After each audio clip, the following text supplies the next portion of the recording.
Hey Sandy, have you ever noticed how sometimes a small word, like of or in, can completely throw off a sentence, especially when it's hanging out with an adjective? Oh, absolutely, Michael. It's like they're in a secret club, and you only get in if you use the right handshake. I mean, you can be interested in something, but you're fond of something. Why can't I just be interested of? Exactly! That's the beauty and the beast of adjectives and prepositions, isn't it? It's not just about knowing what an adjective is or what a preposition is, it's about knowing which ones are best friends and always stick together. And sometimes those friendships seem a bit arbitrary. Arbitrary is the word. It can be so frustrating when you're learning English. You think you've got the grammar down, and then you stumble over something like good at versus good for. They sound so similar, but the meaning changes entirely. They really do, and that's a perfect example. Good at implies skill or proficiency, like I'm good at playing the guitar. But good for usually suggests benefit or advantage, like eating vegetables is good for you, or this job is good for my career. See? It's a minefield, and it's not just about formal writing either. In everyday conversation, if you mess these up, people might understand you, but you'll sound off, not quite natural. That's it exactly. It's about sounding natural and fluent. Think about afraid. Most people would instinctively say afraid of something, right? I'm afraid of spiders. But if someone said I'm afraid with spiders, you'd do a double take. It sounds like they're sharing a fear with spiders, not having a fear of them. Right. Or interested in. I'm interested in learning about this. If I said I'm interested on learning this, it just doesn't compute. It's like the sentence has a little glitch. Yeah, it's a syntax hiccup, and it's not just of and in, we have angry. You can be angry with someone, but you're angry about something. That's a key distinction because it tells you whether the emotion is directed at a person or a situation. That's a really useful one to remember. So I'm angry with Sarah because I'm angry about her always being late. Is that right? Perfect! See, you've got the nuance down. It's these subtle shifts that really make a difference. Another common one is tired. You're tired of something if you're bored or fed up with it. I'm tired of this endless traffic, but you're just tired if you need sleep. That's a good distinction. So if I'm tired of doing chores, it means I'm bored with them, not necessarily physically exhausted. But if I just say I'm tired, it means I need a nap. Precisely, and these are the kinds of things that sometimes even native speakers can stumble over, especially in casual speech. But for learners, mastering these pairings really elevates your English. It makes sense. It's like building blocks, isn't it? You learn the adjective, then you learn its specific little preposition partner, and suddenly your sentences are stronger and clearer. What about adjectives related to being successful or skilled? Ah, good question. For skill, we usually use at. So skilled at, brilliant at, expert at. You wouldn't say expert in this context, although you could be an expert in a field, like an expert in astrophysics. But as an adjective describing your ability, it's at. That's another one that feels very specific. So if I'm brilliant at problem solving, that's correct. But if I said I'm brilliant for problem solving, it would sound like problem solving is good for me. Exactly, it completely flips the meaning. You see how these little words are so powerful. They're like the unsung heroes, or sometimes the quiet villains of sentence construction. They dictate the relationship between the adjective and the noun or pronoun it's modifying. It's fascinating when you break it down like that. What about adjectives that express feelings or emotional states?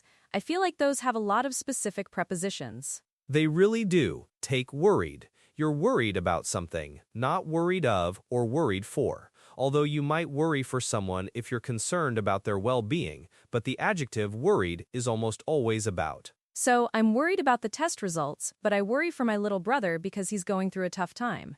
That makes sense. It's about the direct object of the worry. Spot on. And then you have pleased. You're pleased with something or pleased about something. If you're pleased with a gift, it means you like the gift. If you're pleased about the news, it's the information that brings you joy. So much nuance. I think the key for learners here is not to just memorize lists, but to try and understand the context and the subtle differences in meaning that the preposition brings. Are there any general rules of thumb? That's a great point, Sandy. While there aren't many hard and fast rules that cover every pairing, a good general approach is to pay attention to common patterns. For example, Prepositions often indicate direction, time, or relationship. When an adjective is about a quality or characteristic related to a person's skill, at is very common. When it's about a feeling or concern, about is frequently used. That helps a little. So if I'm responsible for something, it's my duty. If I'm careful with something, it's how I handle it. It's like the preposition adds a layer of information about how the adjective manifests. Precisely, and often thinking about the root meaning of the preposition can offer a clue, though it's not foolproof. Of often implies possession or origin. In implies being contained within. On implies being supported by or in contact with a surface. But with these adjective pairings, it's more about idiomatic usage. Idiomatic usage, that's the tricky part. It's not always logical from the individual word meanings. So, what's the best way for someone to get better at this? Beyond just listening to us, of course. Oh, beyond us, absolutely. I'd say consistent exposure is key. Reading widely, listening to native speakers in podcasts, movies, and TV shows. When you encounter a new adjective, pay close attention to the preposition that follows it. Don't just gloss over it. Make a mental note or even a physical note. That's a good tip. Instead of just learning afraid, learn afraid of. Learn them as a chunk. That probably helps with memorization and proper usage. Exactly. Treat them as a single unit. Think of responsible for as one item in your vocabulary, not two separate words. Another thing is active practice. Try to create your own sentences using these pairs. The more you use them correctly, the more natural they'll feel. And don't be afraid to make mistakes, right? That's part of the learning process. You try it, maybe you get corrected, and then it sticks better. Absolutely. Mistakes are data points for learning. Every time you use the wrong preposition, you're getting feedback. And you know, some of these pairings can be really important in formal contexts too, like academic writing or professional communication.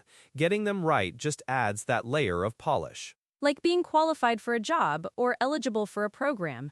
You wouldn't want to say qualified in a job application, even if you're qualified in a certain field. It really changes things. Precisely. And what about adjectives of comparison or similarity? We often use to or with, like similar to or different from. You don't usually say different with something, for instance. Oh, that's a good one. My car is similar to yours, not similar with.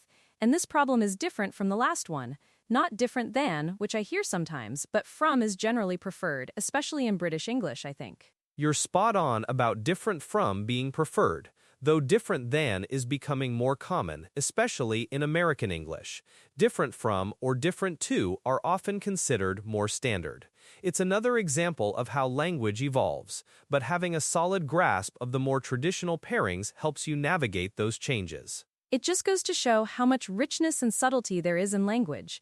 These tiny words, prepositions, carry so much weight, especially when they're coupled with adjectives describing states, feelings, or qualities. It's not just about grammar rules, it's about conveying exact meaning.